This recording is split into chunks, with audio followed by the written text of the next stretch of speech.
तो अभी हम लोग जो बातचीत कर रहे हैं DSSB में, आप लोगों से बातचीत हो रही थी सोशल वर्क के बारे में। मैंने सोशल वर्क के साथ साथ आप लोगों को सोशियोलॉजी में कुछ थिंकर्स थे जो इम्पोर्टेंट थे, लगभग 5 से 6 थिंकर्स के बारे में आप लोगों से बात किया। वहीं मैंने आप लोगों को समाज शास्त्र के बारे में भी थोड़ा सा जिक्र किया है। समाज शास्त्र का लगभग मान चलिए कि 7 to 10 डेज ये आपका टॉपिक है। 7 to 10 डेज का सोशोलॉजी का, ये आपका 7 to 10 डेज में समाप्त हो जाएगा। उसके बाद आपका जो है क्रिमिनोलॉजी है। क्रिमिनोलॉजी में लगभग मैंने 3-4 क्लासेस लिया है। बाकी जो भी क्लासेस और है उन क्लासेस को भी मैं आप लोगों को प्रोवाइड कराऊंगा आने वाले टाइम में। आज मैं आप लोगों से जो बातचीत करने वाला हूँ वो बातचीत करने वाला हूँ 2019 में वैकेंसी निकाली गई थी DSSB की तरफ से सोशल वेलफेयर ऑफिसर की। तो उसमें बेसिकली टोटल 200 क्वेश्चन थे। टोटल DSSB में 200 क्वेश्चंस थे, और जो 200 क्वेश्चंस थे उसमें सोशल वर्क इन्वॉल्व था, सोशल वर्क इन्वॉल्व था, और सोशियोलॉजी इन्वॉल्व था, साथ ही साथ क्रिमिनोलॉजी इन्वॉल्व था। ये 3 सब्जेक्ट इन्वॉल्व थे जो 2019 का क्वेश्चन पेपर पूछा गया था। मैं आप लोगों को जिस तरीके से पॉइंट वगैरह नोट करवाता हूँ और चीज़ें जिस तरीके से मैं आपको बताता हूँ, ये आज प्रश्न दिखाने का तात्पर्य यही था कि जिस तरीके से मैं आप लोगों को नोट करवाता हूँ कुछ उसी तरीके से आप लोगों के सामने जो है परीक्षा में प्रश्न पूछे जाएंगे।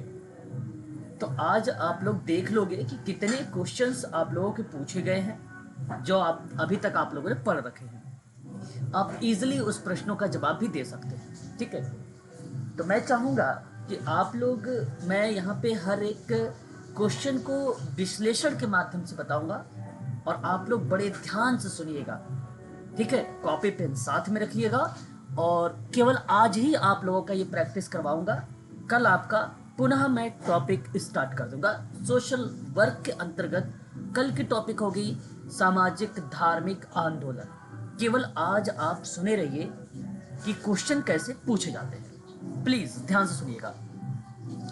क्वेश्चन नंबर 101 कहता है कि निम्नलिखित में से किसने समाजशास्त्र को सामाजिक संस्थानों के विज्ञान के रूप में परिभाषित किया है। ध्यान से सुनिएगा आप सभी लोग, ये क्वेश्चन आपके सामने दिया गया है। और एक बात और, सभी लोग ध्यान सुन लीजिए कि जो टॉपिक छूटा हुआ है समाजशास्त्र का या सोशल वर्क का या क्रिमिनोलॉजी का, वो आपका करवाया जाएगा। अगर कोई शब्द समझ नहीं आएगा तो आप मुझसे बोल सकते हो। इस समय मैं आपको तुरंत उस शब्द के बारे में बताऊंगा। आप लोग मुझसे अगर कोई भी डिस्कशन भी करना चाहते हो, क्वेश्चन के प्रति डिस्कशन भी कर सकते हैं आप। अगर आपको हिंदी समझ नहीं, आप इंग्लिश देखना चाहते हो तो आप इंग्लिश भी कहोगे तो मैं दिखा दूंगा, ठीक है। अपने फोन को रोटेट कर लीजिए, घुमा लीजिए, और फिर आप लोग स्क्रीन को जूम कर लीजिए।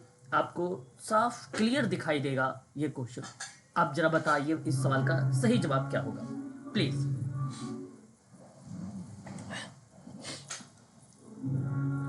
MIL Durkheim, option number B. Sir B.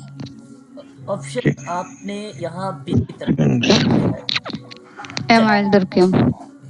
यहाँ करेक्ट जवाब, समाजशास्त्र को सामाजिक संस्थानों के विज्ञान के रूप में किसी ने अगर परिभाषित किया है तो वह नाम आपका आता है, सही जवाब ऑप्शन नंबर बी करेक्ट जवाब है।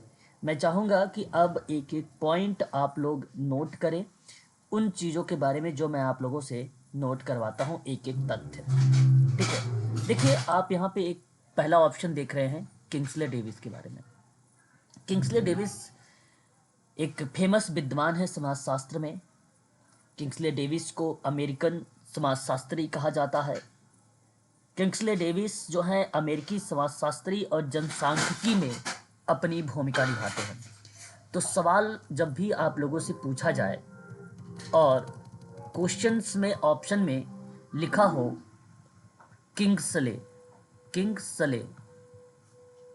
डेविस, तो पहली बात, ये अमेरिकी विद्वान है, और या आप ये कह लीजिए कि अमेरिकी समाज शास्त्री हैं।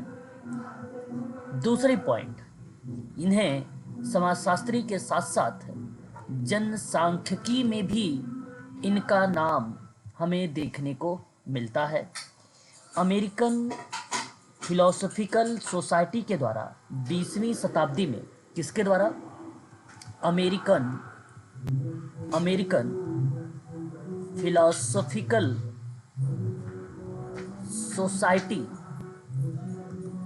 सोसाइटी द्वारा 20वीं सदी में उत्कृष्ट सामाजिक वैज्ञानिकों में से एक माने गए। उत्कृष्ट मतलब श्रेष्ठ सामाजिक वैज्ञानिकों में से एक माने गए। ये बात आप ध्यान में रखिएगा। बड़े ही ये फेमस पर्सन है किंग्सले डेविस महोदय के बारे में अगर हम और जिक्र करें तो द्वितीयक समूह पर बात करते हैं। द्वितीयक समूह की परिभाषा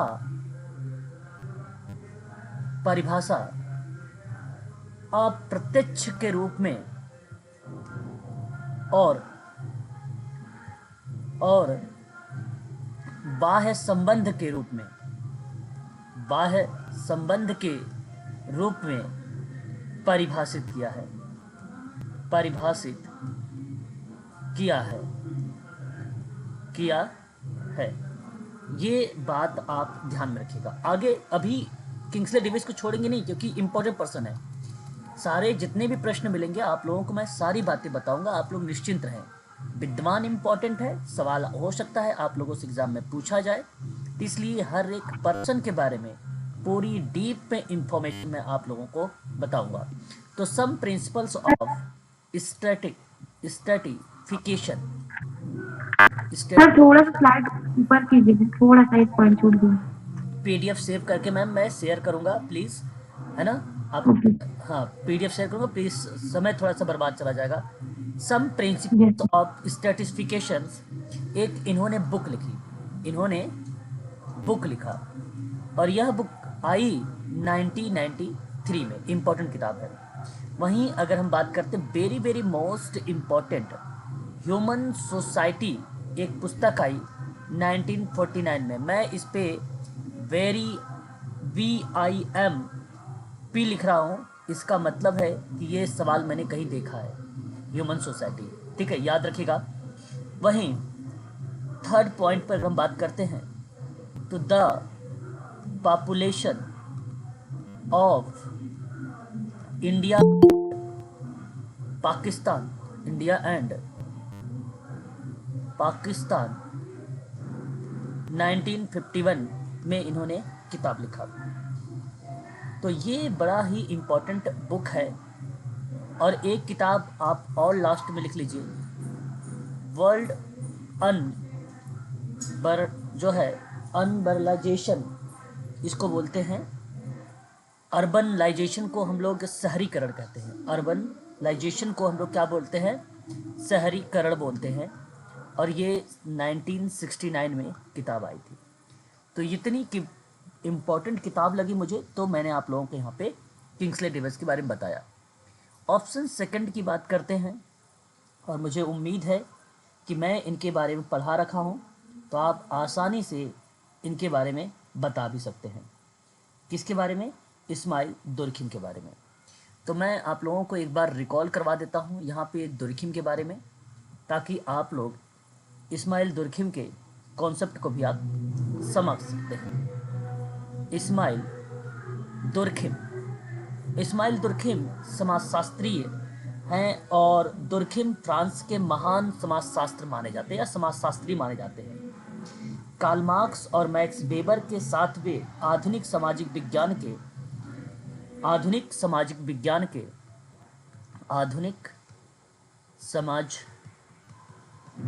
के मुख्य शिल्पी एवं समाजशास्त्र के जनक कहे जाते हैं। ये चीज़ आपको ध्यान में रखना है। किसके संबंध में? इस्माइल दुर्खिम के संबंध में।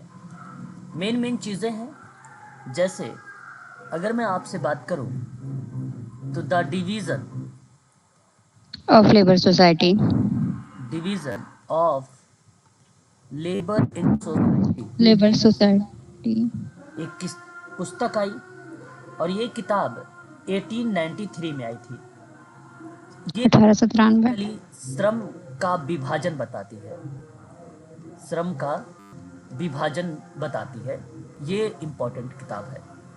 वहीं अगर हम बात करते हैं इस्माइल दुर्खिम की, और भी एक कॉन्सेप्ट है, कई परीक्षाओं में जो है एग्ज़ामों में पूछे जाते हैं। जैसे आपसे अगर मैं बात करूं, the rules of sociological method, Emile Durkheim की पुस्तक पहली बार जब प्रकाशित हुई तो वह वर्ष था 1895। सामाजिक तथ्यों का नियम इसी किताबों में देखने को मिला। सामाजिक तथ्यों का नियम इसी किताब में मिला था, याद रखिएगा। और सामाजिक तथ्यों को बेसिकली कुछ मुख्य विशेषता में पूछा जाता है, तो इसमें आपको ध्यान रखना है वो मुख्य विशेषता कौन कौन सी है। नंबर 1 बाह्यता, नंबर 2 बाधा, नंबर 3 स्वतंत्रता, नंबर 4 व्यापकता। ये आपको ध्यान रखना है विशेषता के परिप्रेक्ष्य में। वहीं हम बात करते हैं इस्माइल दुर्खिम की एक और महान किताब जो परीक्षाओं में कई बार आ चुकी है, धार्मिक जीवन के प्रारंभिक स्वरूप। धार्मिक जीवन के प्रारंभिक स्वरूप, इसी को कहते हैं इंग्लिश में the elementary forms of of religious religions life, life, 1912। काफी ये किताब जो थी धर्म पर मौलिक रचना थी, धर्म पर मौलिक रचना थी। आप पवित्र धर्म सुनेंगे और एक आप सुनेंगे अपवित्र धर्म, इसी किताब में हमें देखने को मिला है। ये बात भी मैं चाहूँगा कि आप लोग ध्यान रखेंगे इसके बारे में, ठीक है? क्लियर रहेगा? प्लीज़ एक बार। Yes sir. हाँ, जी सर। तो काफ़ी इम्पोर्टेंट चीज़ें थी जो मैंने अभी आप लोगों से यहाँ पर जिक्र कर रहा हूँ, ठीक है? चलिए आगे है एक और किताब इन्हीं की, वो है प्रिमिटिव क्लासिफिकेशन 1903। 1903, वेरी गुड, ठीक है, बहुत बढ़िया, अच्छा लगा। ये सारी चीज़ें आप लोग जो है ध्यान में रखेंगे क्योंकि ये इम्पोर्टेंट है, ठीक है। वहीं अगर हम लोग बात करते हैं तो हमारे सामने दूसरे ऑप्शन में, तीसरे ऑप्शन में हेनरी फेयरचाइल्ड का नाम देखने को मिलता है। इम्पॉर्टेंट पर्सन, अगर हम इनके बारे में जिक्र करें हेनरी फेयरचाइल्ड के बारे में, तो ये अमेरिकी शिक्षक है। ये क्या है?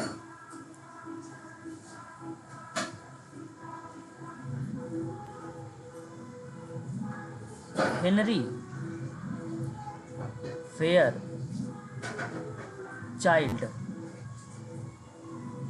और ये जो विद्वान है ये अमेरिकी शिक्षक है, याद रखिएगा, बड़े ही famous person.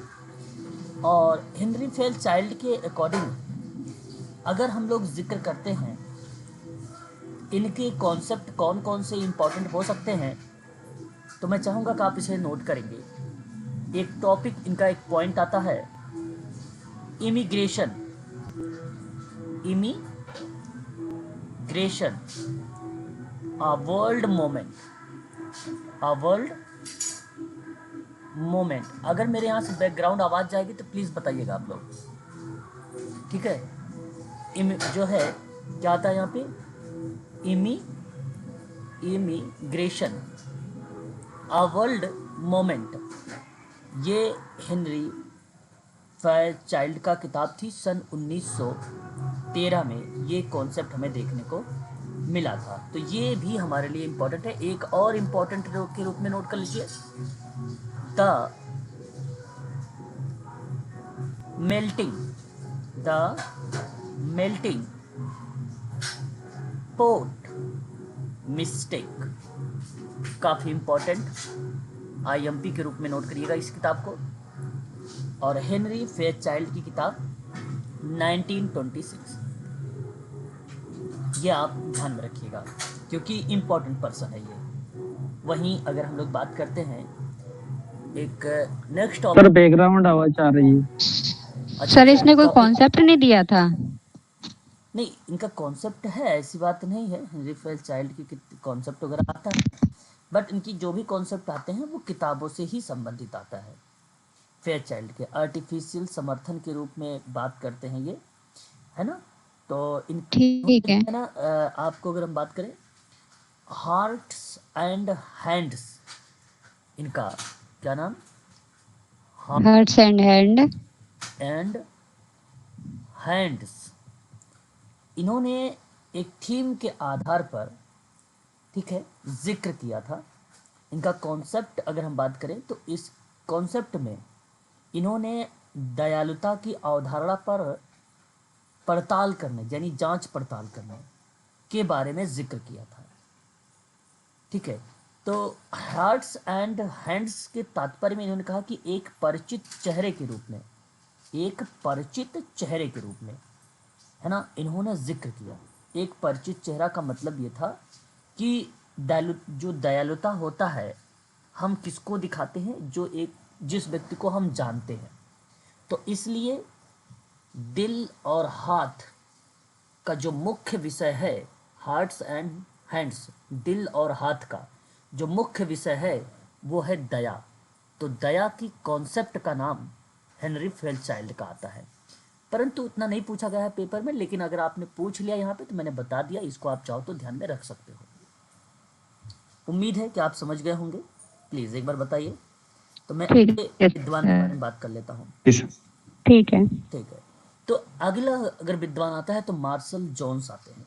Very very most important person ये भी हैं, और मैं चाहूँगा कि इनके बारे में भी आप थोड़ी चीज़ें ध्यान में रखें।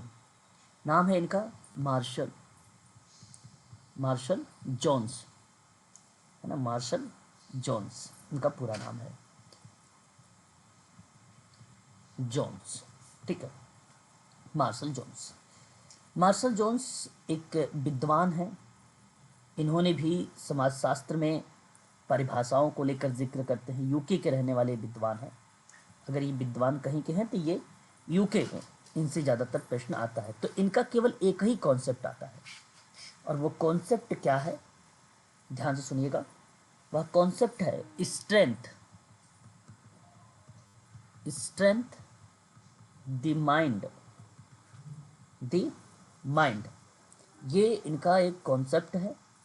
यह कॉन्सेप्ट के रूप में भी स्ट्रेंथ के बारे में बात करते हैं एंड माइंड के बारे में जिक्र करते हैं। माइंड का मतलब क्या होता है, माइंड का मतलब होता है मस्तिष्क, और स्ट्रेंथ का मतलब क्या होता है, ताकत, है ना, क्या होता है, ताकत। और इस किताब के बारे में इन्होंने 21 मई 2021 को इन्होंने लॉन्च किया था, या इनके द्वारा बताया गया था। तो ये चीज़ आप ध्यान रखिएगा, काफ़ी इम्पोर्टेंट रही है ये। और एक इन्होंने जो है मार्शल जोन्स कंपनी करके एक बुक इन्होंने निकाला, और वो बुक जो थी वो 2010 में पब्लिश की गई थी, 2010। सर कौन सी थी, रिपीट करना? हाँ, मैं एक बार नोट कर देता हूँ, आप चाहो तो उन्हीं के नाम पर आधारित थी। मार्शल जोन्स कंपनी करके किताब थी और 6 अप्रैल 2010 में ये किताब बेसिकली देखने को मिली थी। ठीक है, तो मैं चाहूँगा इस किताब को आप लोग ध्यान रखेंगे। और इनकी एक कॉन्सेप्ट और भी आए हुए थे, जो है अगर हम बात करें अपरसेप्शन करके। अपरसेप्शन का मतलब होता है प्रत्यक्षीकरण। तो प्रत्यक्षीकरण की अवधारणा अगर पूछता है कॉन्सेप्ट में, तो इनका केवल प्रत्यक्षीकरण की अवधारणा में जिक्र देखने को मिलता है। अवधारणा में जिक्र करने को मिलता है। ठीक है, ये आपको ध्यान रखना है। तो इस प्रश्न का जो सही ऑप्शन होगा वह ऑप्शन नंबर आपका सेकंड करेक्ट जवाब होगा, जिन्होंने सामाजिक संस्थाओं के विज्ञान के बारे में बताया। समाजशास्त्र को क्या बताया? सामाजिक संस्थान के विज्ञान के रूप में। समाजशास्त्र की परिभाषा पर यह सवाल आधारित थी, ये बात याद रखिएगा। और समाजशास्त्र की परिभाषा क्या होती है, अगर कोई आपसे पूछ ले कि समाजशास्त्र की परिभाषा बताइए, तो अपने शब्दों में आप कह सकते हैं सामाजिक प्राणी के रूप में मनुष्य का समाज के प्रति कर्तव्य। ठीक है, मनुष्य का समाज के प्रति कर्तव्य आदि की विवेचना करना क्या कहलाता है? समाज शास्त्र कहलाता है। ये समाज शास्त्र की आप सभी लोगों की परिभाषा बन जाएगी। तो मैं चाहूँगा कि ये भी कॉन्सेप्ट आप लोग ध्यान में रखिएगा। ठीक है, समाजशास्त्र एक विज्ञान है। समाजशास्त्र समाज का विज्ञान है। समाजशास्त्र समाज का विज्ञान है। किसने बोला? वार्ड ने कहा। याद रहेगा, समाजशास्त्र वैज्ञानिक अध्ययन है। समाजशास्त्र वैज्ञानिक अध्ययन है। किसने बोला? गिडिन्स ने बोला। ठीक है, याद रखते चलिएगा, समाजशास्त्र मानवीय अंतरक्रिया और अंतर संबंध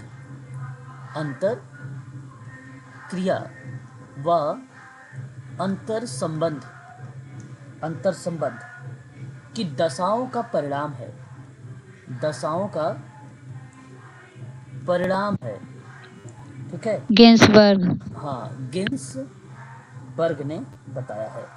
ठीक है, तो ये परिभाषाएं हैं। इन परिभाषाओं के आधार पर भी आप लोग समाजशास्त्र की परिभाषा को लेकर जिक्र कर सकते हो। ठीक है, तो मैं उम्मीद करता हूँ ये प्रश्न आपको समझ में भलीभांति तरीके से आ गया होगा। और हम नेक्स्ट सवाल लेते हैं। अब क्वेश्चन नंबर 2, अपराध वह शब्द बताना है आपको कि शब्द अपराध शास्त्र पहली बार 1885 में किसके द्वारा दिया गया था? बड़ा ही आसान सा सवाल। राफेल गैराफेलो। तो इस सवाल का जवाब आपने भी बताया मुझे, जो कि ऑप्शन नंबर राफेल गैराफेलो का नाम लिया, यानी बी ऑप्शन आप यहाँ पर बताना चाह रहे हैं। बिल्कुल आपका ये बी ऑप्शन आपका करेक्ट है, परंतु पहले हमें यहाँ समझना होगा किसके बारे में? हेंस आइसेक्स जर्मन ब्रिटिश विद्वान है। मैं आप लोगों को इसलिए बता रहा हूँ ताकि अगर परीक्षा में आप सबसे सवाल पूछा जाए तो आप इस सवाल को गलत ना करके आएँ, क्योंकि इसी वजह से मैं आप लोगों को बता रहा हूँ ये सारे सवाल। ठीक है, हेंस आइसेक्स का नाम यहाँ पर मैं आपसे बता रहा हूँ। ये जर्मन के विद्वान है। कहाँ के विद्वान हैं? जर्मन के विद्वान हैं। इनका पूरा नाम है हैंस जुर्गेन और ई सेनेक, इनको ई सेनेक के नाम से जाना जाता है। ठीक है, हंस ई सेनेक ने एक सिद्धांत दिया था। इनका जो सिद्धांत आया, उस सिद्धांत का नाम था स्वभाव पर केंद्रित। किस पे था इनका सिद्धांत? इनका जो सिद्धांत था वो था स्वभाव पर केंद्रित। किस पे था? स्वभाव पे। दया पर किसका केंद्रित था? प्लीज बताइएगा। दया पर किंग्सले डेविस। Kingsley Davis. दया पर किंग्सले डेविस का नाम आएगा। Henry Fairchild. हेनरी हाँ, Fairchild. Henry Henry Fairchild. Fairchild, बिल्कुल करेक्ट जवाब। और स्वभाव पे पूछेगा तो हैंस आइसेंक। हाँ, आइसेक का नाम बता सकते हैं या सेनक भी कह सकते हैं हम। तो इन्होंने जब स्वभाव पर केंद्रित बताया तो कहा कि जन्मजात, अनुवांशिक, अनुवांशिक, ठीक है, अनुवांशिक रूप से आधारित व्यक्तित्व अंतर, रूप से आधारित व्यक्तित्व का अंतर, व्यक्तित्व का अंतर, ये चीज़ें आपको ध्यान रखना है। इन्होंने इस तरीके की चीज़ों के बारे में जिक्र किया था। इसमें तीन, इस सिद्धांत में तीन मुख्य व्यक्तित्व के लक्षण बताएं। ये पेपर में पूछ सकता है। तीन व्यक्तित्व के लक्षण को परिभाषित किया, परिभाषित किया। नंबर 1 आपको ध्यान रखना है, बहिर्मुखता। क्या था? बहिर्मुखता। Number 2 introvert. तीसरा मनोविकृति, मनोविकृति। ये आपको ध्यान रखना होगा। इसी को इन्होंने कहा 3 फैक्टर थ्योरी। इसी का क्या नाम दिया इन्होंने? बताइए। 3 फैक्टर थ्योरी। 3 factor theory. तो 3 फैक्टर थ्योरी किसका है? ये नाम याद रखिएगा, इसेनक का है। ठीक है, आप इसे जरूर ध्यान में रखें, काफ़ी या कई बार एग्जामों में पूछा गया है। इसकी पहचान कब किया था ये 3 फैक्टर की थ्योरी का? तो 3 फैक्टर थ्योरी का पहचान कब हुई थी? 1982 में, 1982 में। इसी को एक्सट्रोवर्शन कहा जाता है, बहिर्मुखता को। विक्षिप्तता को न्यूरोटिज्म कहा जाता है। मनोविकृति को साइकोटिज्म कहा जाता है। तो ये 3 शब्द आप याद रखेंगे, काफ़ी इम्पॉर्टेंट है परीक्षा के दृष्टिकोण से। Option number 2। पहली बात, अगर हम बात करते हैं ऑप्शन नंबर 2 में, आप लोगों ने अभी अभी नाम बताया है रफेल गारफेलो का। रफेल गारफेलो बहुत ही फेमस पर्सन है और यह इटालियन क्रिमिनोलॉजिस्ट के नाम से जाने जाते हैं। ये अगर हम जिक्र करते हैं किसके बारे में, तो याद रखिएगा, बड़े ही फेमस पर्सन रफेले गारफेलो। ये एक ऐसे विद्वान हैं जिन्हें इटालियन क्रिमिनोलॉजिस्ट के नाम से जाने जाते हैं। पहली बार सन 1885 में अपराध शास्त्र शब्द का प्रयोग किया। ठीक है, ये बात आपको ध्यान रखना होगा। क्लियर हो रहा है? एक बार प्लीज़ आप बताते चलिएगा साथ साथ, जी सर। है ना, क्योंकि इम्पोर्टेंट पर्सन है, तो मैं नहीं चाहता कि इनके बारे में आप कोई भी चीज़ें छोड़ें, है ना। प्लीज़ बताइएगा। क्लियर है सर। ओके, हाँ, ऐसे ही आप लोग बोलेंगे तो मुझे लगेगा कि आप सही तरीके से जी बिल्कुल। ये स्टडी कर रहे हैं, है ना। चलिए आगे बढ़ते हैं और भी जी चीज़ें सर। हम समझने का प्रयास करते हैं। तो इन्होंने जो है बेसिकली क्रिमिनोलॉजिस्ट के साथ साथ एक न्यायविद थे। अपराध विज्ञान का सिद्धांत, अपराध विज्ञान सिद्धांत बेसिकली लेम्ब्रोसो के द्वारा आया, लेकिन बाद में इसके जिक्र को लेकर बात किया गारफेलो ने। तो लेम्ब्रोसो के ये छात्र थे। किसके छात्र थे ये? लोम्ब्रोसो के छात्र थे। लेम्ब्रोसो अपराध विज्ञान के क्या थे ये? अपराध विज्ञान के ये क्या थे? जनक थे, जनक थे। ठीक है, तो लेम्ब्रोसो के साथ साथ गैरफेलो ने अनुकूलन का नियम बताया। परीक्षा में पूछता है कि अनुकूलन का नियम किसने बताया है? तो गैरफेलो ने बताया है। और एक प्रकार सामाजिक प्राकृतिक चयन में अनुकूलन करने की असमर्थ लोगों को कम करना, यानी उन्मूलन करना। गारफेलो ने कहा कि उन लोगों की ओर जबरन क्षतिपूर्ति जिसमें परोपकारी भावनाओं की कमी है, लेकिन जिन्होंने असाधारण परिस्थितियों में दबाव में अपने अपराध किए हैं और दोबारा ऐसा करने की संभावनाएं भी जिक्र करते हैं, तो अनुकूलन एक ऐसा नियम है जो दोबारा की जो भावना उत्पन्न आपके मन में हुई है वह कम करती है। तो क्या कम करती है? अपराध कम करती है। ठीक है, किस माध्यम से कम होगा? अनुकूलन के नियम से कम होगा। ठीक है, अनुकूलन के नियम से कम होगा। तो ये शब्द हैं, इन शब्दों को भी आप लोगों को ध्यान में रखना होगा। ठीक है, चलिए आगे बढ़ते हैं। क्रिमिनोलॉजी के अंतर्गत ये सवाल हैं, बाकी जितने भी चीज़ें हैं इसके बारे में आप लोगों को कराऊंगा, आप निश्चिंत, कुछ चीज़ें तो मैं करवा भी चुका हूँ। वहीं अगर हम लोग बात करते हैं पॉइंट ऑप्शन नंबर 3 के बारे में, आप उम्मीद है कि आप सभी लोगों ने नाम सुना भी होगा इनके बारे में। क्या नाम है? हेनरिको फेरी। क्या नाम है इनका?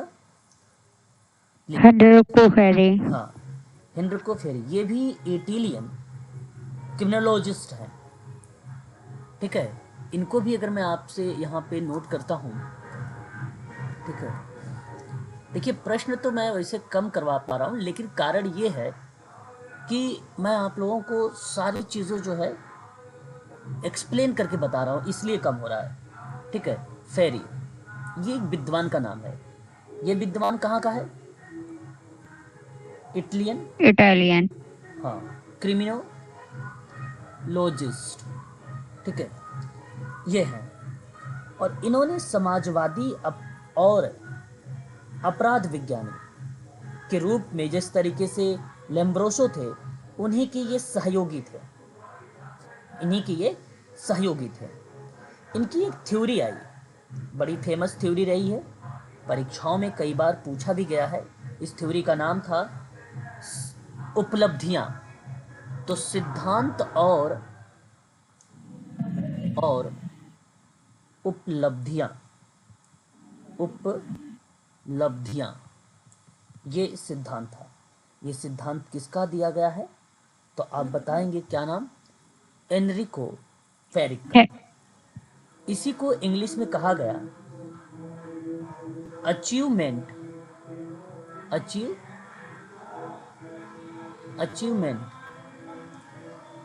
गोल थ्योरी।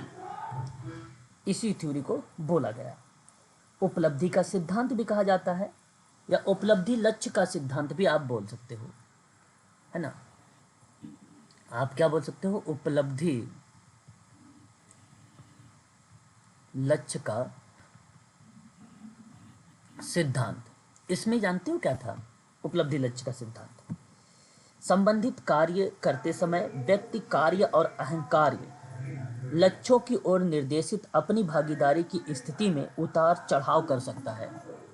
और जब उतार चढ़ाव कोई व्यक्ति कर सकता है तो उसको बोला जाता है उपलब्धि लक्ष्य का सिद्धांत।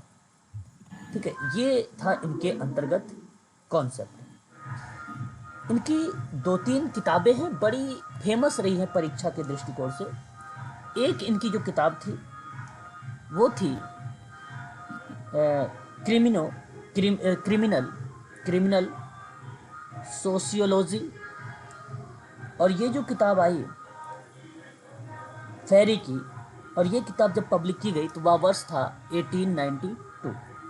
एक किताब ये रही, बड़ी फेमस रही है। दूसरी इनकी किताब थी the positive school of criminology.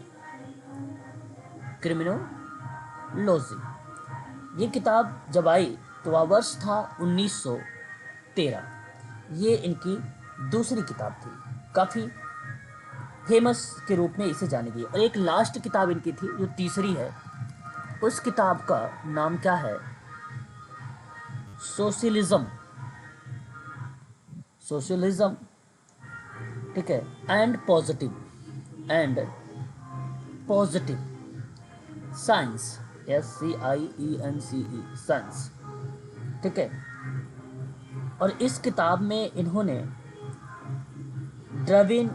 Darwin एक विद्वान का नाम है, डार्विन,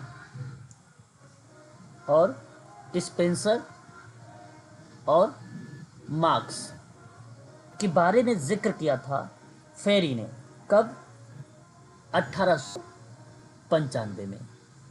ये बड़ी इंपॉर्टेंट किताब है, इस चीज़ को भी आप ध्यान में रखेंगे, ठीक है। ऑप्शन 4 की बात करते हैं, जर्मी बेथम। मुझे उम्मीद है कि आप जर्मी बेथम के बारे में जानते होंगे, क्योंकि यह यूजीसी नेट में भी इनसे सवाल पूछे जा चुके हैं। इंग्लिश फिलोसोफर है ये, जर्मी बेथम इंग्लिश फिलोसोफर है। मैं इनके बारे में भी एक शब्द कहना चाहूँगा, 2-4 बातें। जर्मी बेथम, ठीक है, अमेरिकी जो है इंग्लिश प्रोफेसर है ना, इंग्लिश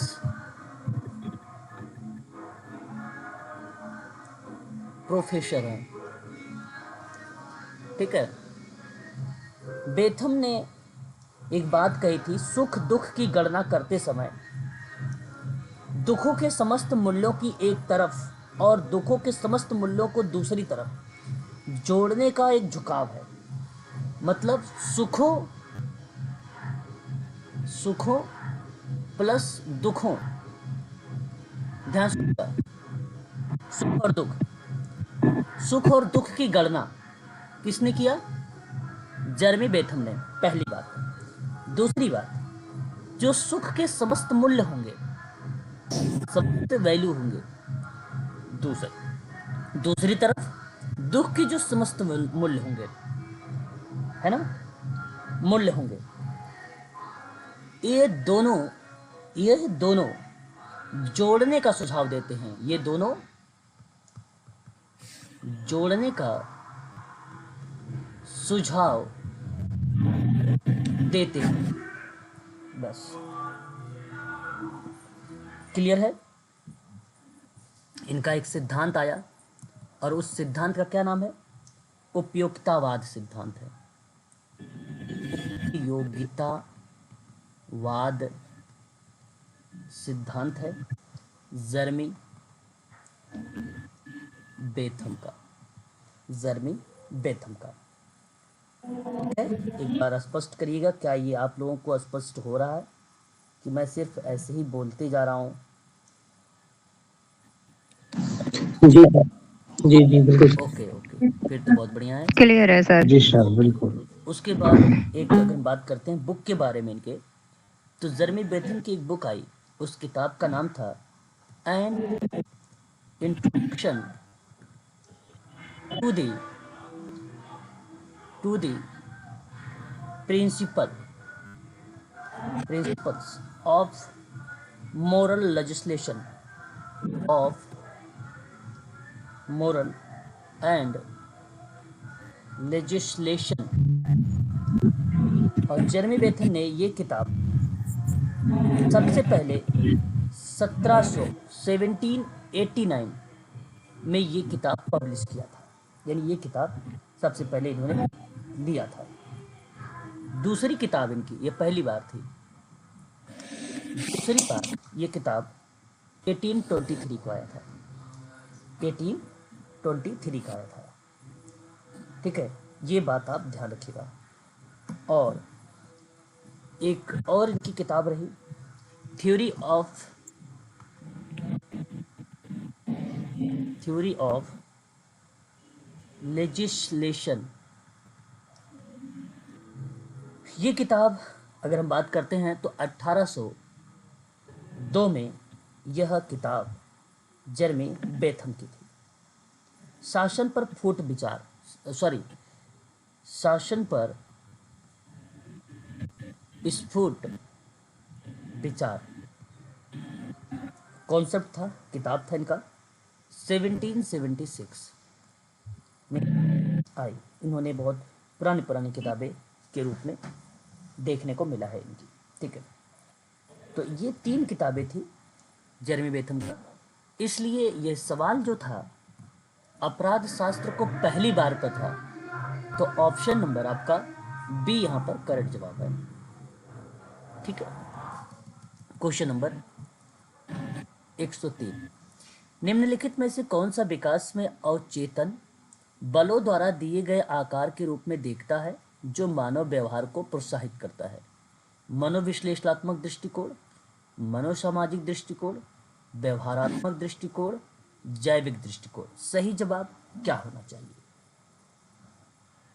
प्लीज? मनोविश्लेषण। ओके, मनोविश्लेषणात्मक दृष्टिकोण आपका ये विचार है सभी बच्चों का। मनोविश्लेषणात्मक में अगर हम बात करते हैं, सिगमंड फ्राइड। हाँ, सिंपल सी बात है। मनोविश्लेषणात्मक की जब भी, तो इसे हम लोग क्या बोलते हैं? साइको एनालिसिस, इसको कहते हैं मनोविश्लेषण। इसी को ऑस्ट्रिया के रहने वाले विद्वान, कौन, कहाँ के? ऑस्ट्रिया के सिगमंड फ्राइड। सिगमंड फ्राइड, ये इन्होंने अपनी अगर जो भूमिका निभाया है वो मनोविश्लेषणात्मक दृष्टिकोण में, मनोविश्लेषणात्मक दृष्टिकोण अगर हम कहें तो मनोविश्लेषणात्मक सिद्धांत भी कहा जाता है। उम्मीद है जी कि सर। आप सभी लोग जी इसके बारे में सर। जानते हैं। आपको बता दूं कि सिगमंड फ्राइड ने जब जिक्र कर रहे थे प्रवृत्ति के बारे में, तो इन्होंने टोटल 14 प्रकार की। दो दो दो मूल दो? प्रवृत्ति के बारे में बताया है। 2 मूल प्रवृत्ति के बारे में, 14 प्रकार की मूल प्रवृत्ति मैकडूगल ने। Google McDougall. मैकडूगल ने दिया है 14। ओडिपस और इलेक्ट्रा। जी, एक का नाम इनका जो पहला था वो रोज। और थेंटोस। हाँ, थैनाटोस। आपको बता दो कि यूजीसी नेट में दिसंबर में भी एक सवाल इससे पूछा गया है। उसमें बेसिकली पूछा गया कि मनुष्य के जीवन के लिए कौन कौन सी चीज़ें जो मूल प्रवृत्तियां हैं वो इम्पोर्टेंट है। तो उसमें नींद थी, लैंगिकता यानी कामुकता था, ऑप्शन में आपने देखा होगा, आक्रामकता था, 4-5 ऑप्शन थे। उसमें हमें चूज करना था, तो एक इरोस था, एक थेनाटोस था, एक थेनाटोस था। देखिए, इरोस को बेसिकली जीविसा भी बोलते हैं। इसको क्या बोलते हैं? जीविसा भी कहते हैं। और थेनाटोस को मतलब होता है मुमूर्षा। मुमूर्षा। और ये बात प्राइड के द्वारा बताया था। किसके द्वारा? प्राइड के द्वारा। देखिए, अगर हम इरोस की बात करते हैं, इरोस में क्या होता है? इरोस में ना इच्छा, प्रेम, आत्मसंरक्षण, जीवन में होने वाले सकारात्मक पहलू। कौन से पहलू? सकारात्मक पहलू। सकारात्मक। और मुमूर्षा का मतलब होता है मृत्यु की मूल प्रवृत्ति। मुमूर्षा में नकारात्मक। पहलू। नेगेटिव। हाँ, नकारात्मक पहलू, जिसमें आक्रमण भी शामिल है। आक्रमण भी शामिल है, ठीक है। तो ये था इनके द्वारा 2 मूल प्रवृत्तियां। इन्होंने व्यक्ति के व्यक्तित्व का 3 अवस्था बताई है। Conscious, unconscious, subconscious. Id, ego, ego, ego, super ego. Super ego. ठीक है। इद का मतलब है सुख की कल्पना। इद का मतलब सुख की कल्पना है ना, सुख की लालसा। इदम केवल सुख पर आधारित है, इदम केवल सुख बताता है। और ये जन्मजात होता है। पार्श्विक स्तर पर अगर हम बात करूं तो इसमें पशुवत की बिहेवियर होती है, पशु जैसा व्यवहार करता है इद में। और ईगो चेतना है, ये ईगो क्या है? चेतना है, बुद्धि है, तार्किकता है, बुद्धि है और तार्किकता है। ईगो सुख की लालसा अपने बुद्धि और तर्क की कसौटी पर कसता है और यह डिसाइड करता है कि अहम के द्वारा की गई सुख की कल्पना वास्तविक जीवन में पूर्ण होने के लिए कितना तार्किक होगा। आप चोरी करने जा रहे हो तो वो ईद है, इसका क्या परिणाम होगा, वो ईगो। ऐसा सोच रहे हो आप, चोरी करने से इसका क्या परिणाम होगा, वो क्या है? सोचने के लिए कौन मजबूर किया? ईगो। कौन? ईगो। तो इसलिए वास्तविकता का सिद्धांत पर यह आधारित है। सुपर ईगो आध्यात्मिकता और आदर्शवादी पर आधारित है। किस पर आधारित है? आदर्शवादी और आध्यात्मिकता। बिल्कुल आध्यात्मिक पर आधारित है। ये सामाजिक, नैतिक और आदर्शवाद के बारे में बात करता है ये, ठीक है। उसके बाद फ्रायड ने मनोविश्लेषणात्मक सिद्धांत के मस्तिष्क की 3 अवस्था बताई। मस्तिष्क की 3 अवस्था बताई। 3 अवस्था कौन सी थी? चेतन, चेतन, अचेतन, चेतन और अचेतन, अवचेतन। अर्धचेतन। ठीक है, ये बात आपको ध्यान रखना है। चेतना, चेतन मन का मतलब वर्तमान चीजों से, चेतन मन का मतलब वर्तमान चीजों से क्या चीजें घटित हो रही है वो चेतन में संग्रहित कर लिया था, इसे याद कर जाता है। अचेतन मन में सूचनाओं का क्या होता है? समंदर होता है ये सूचनाओं का।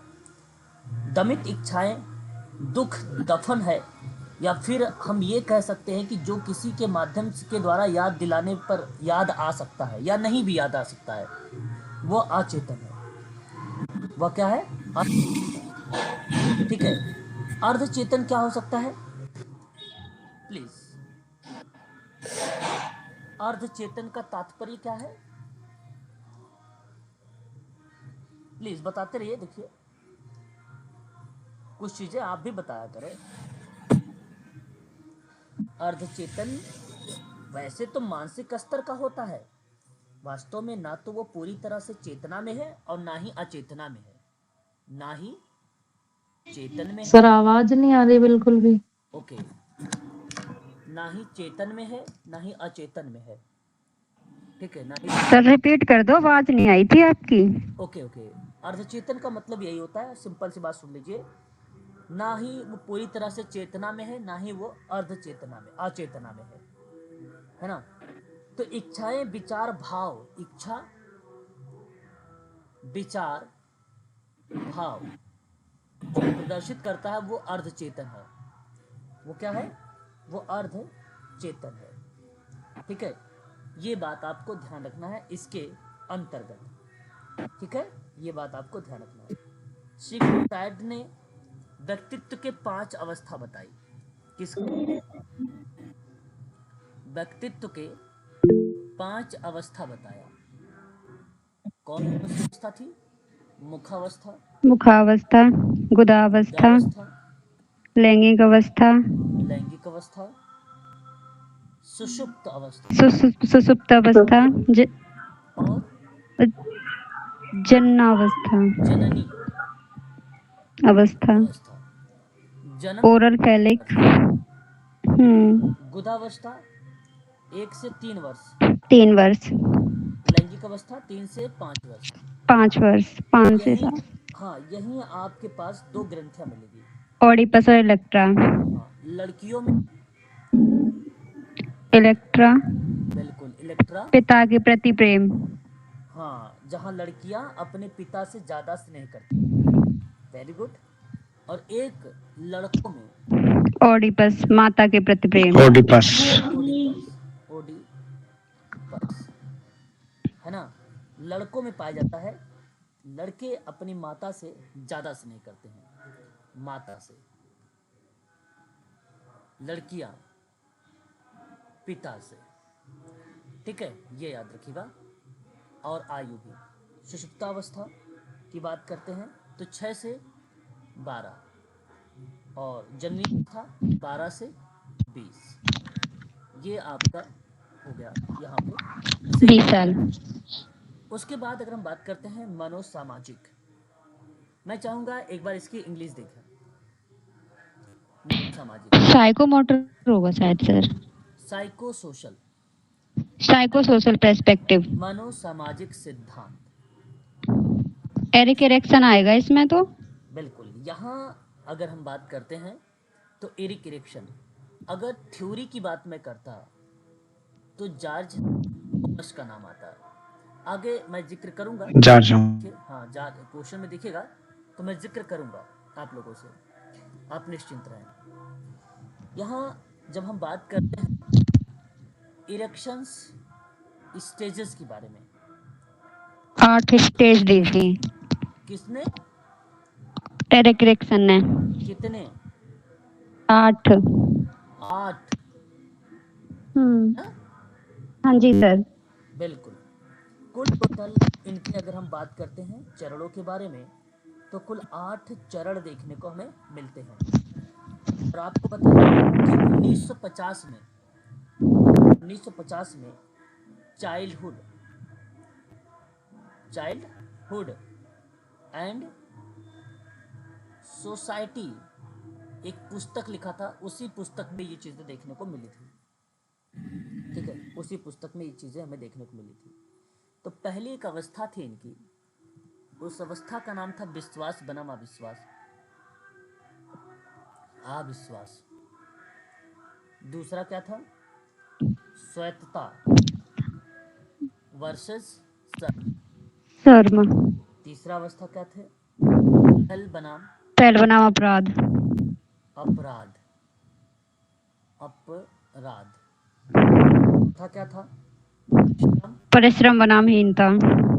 हीनता या हीन भावना। फिर उसके बाद पहचान बनाम भ्रांति। वर्सेस भ्रांति। छठा आत्मीयता वर्सेस अलगाव। उत्पादकता वर्सेस स्थिरता। और एक लास्ट होगा क्या, परिपक्व। सर क्या चीज है सारी? जी स्टेजेज हैं एरिक एरिक्सन की। हाँ, ये स्टेज लास्ट वाला स्टेज बताइए, लास्ट वाला माइंड से आखिरी मैच्योरिटी पे था। ये सर मुझे भी याद नहीं आ रहा क्योंकि ना वहाँ अहम पहचान वर्सेस निराशा, है ना, अहम। हाँ यही था। तो इसी कहीं कहीं हम लोग अहम पहचान को संपूर्णता भी कहते हैं, संपूर्णता वर्सेस निराशा भी बोलते हैं। क्लियर? तो ये 8 अवस्था थी इसका, ठीक है। जेबी वॉटसन का बिहेवियर पर्सपेक्टिव में नाम देखने को मिलता है। सर गाने चल रहे हैं बैकग्राउंड में किसी के यहाँ पर, सर समझ में नहीं आ क्या है, प्रोग्राम है आज ना, जी जी एग्जाम है तो अब मना तो कर नहीं सकते हैं ना, जी सर, हमें इस वजह से भी है ना, ठीक है, तो इनके यहाँ प्रोग्राम चल रहा है इस वजह से, ठीक। तो ये चीज़ आप थोड़ा सा ध्यान रखिएगा, ठीक है। चलिए उसके बाद हम बात कर रहे थे आप लोगों से, है ना, कहाँ मैं बात कर रहा था, मैं देखो भूल जाता हूँ। हाँ, वॉटसन। बिहेवियर पर्सपेक्टिव में अगर हम बात करते हैं तो किसका नाम आ जाता है, प्लीज आप बताइए। जेबी वॉटसन का। जेबी वॉटसन। जेबी वॉटसन का। जेबी वॉटसन। जब बायोलॉजिकल पर्सपेक्टिव की बात करते हैं तो किसका नाम आ जाता है, चार्ल्स डार्विन का। डार्विन का। चार्ल्स डार्विन का, ठीक है, याद रखिएगा। डार्विन। अगला सवाल, हु एंड ट्रिबीज हिंदू। जीएस गुरिये। इम्पोर्टेंट, मैं एक बार इंग्लिश हिंदी दिखा दूं। सर बिहेवियर पर्सपेक्टिव का क्या बताया? जेबी वॉटसन। इस सवाल का सही जवाब जो जाएगा मैडम ऑप्शन नंबर दिया जाएगा। पहला, जनजातियों का पिछड़ा हिंदू किसने कहा था, है ना? घुरई। CH हट्टन, GS घुरई या SC दुबे? GS गुरई। जी, सही जवाब ऑप्शन नंबर 3। ठीक है, आज के लिए बस इतना ही रखिए आप लोग, है ना? ठीक है, समय भी हो गया, है ना? आगामी परीक्षा में भी यही मिलेंगे, ऐसे ही मिलेंगे पेपर, ऐसे ही 10 से 15 क्वेश्चन तो साइकोलॉजी के ही हैं, ये फ्राइड वगैरह तो साइकोलॉजी में भी पढ़ते हैं।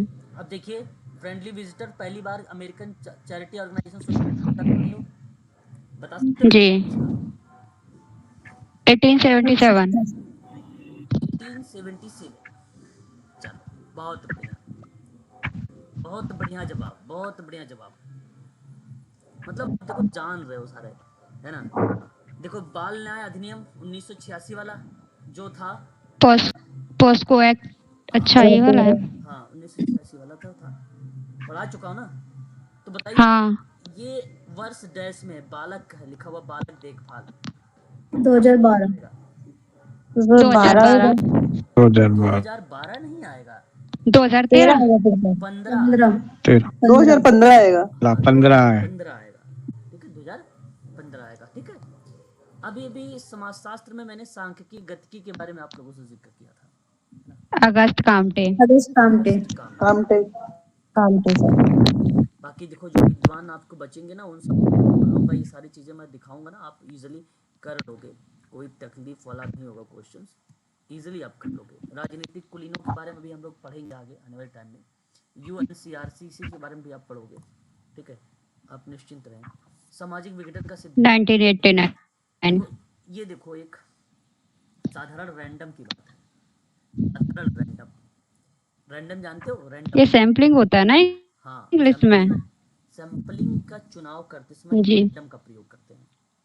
लड़की है, जी सर। ऋचिक है, ग्रिड है, सभी होगा। ग्रिड भी है, उपरोक्त सभी है। सभी है।